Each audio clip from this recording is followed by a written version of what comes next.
Эрлийг ялж үнэхээр байдаг болов? Байдаг бол ямар төрхтэй байдаг бол за та нарт нэг болсон явдал ярьж өгье. Фарт нэг.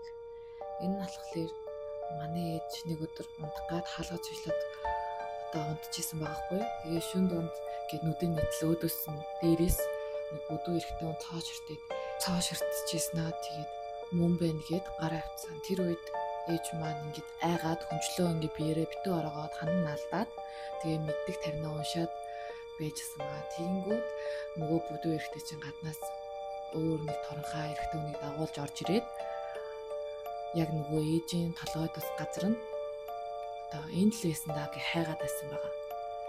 Тэгээд нөгөө торонхай нь болохоор байхгүй л байна штэ гэх тэр хоёр гараа авсан.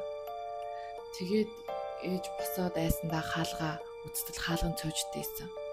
Тэрнээс хойш ээж өглөө болтол ерөөсөө ингээд амар айсан ч гэдэг ерөөс нойрон төрөхгүй унтч чадахгүй байсараад өглөө хүрсэн.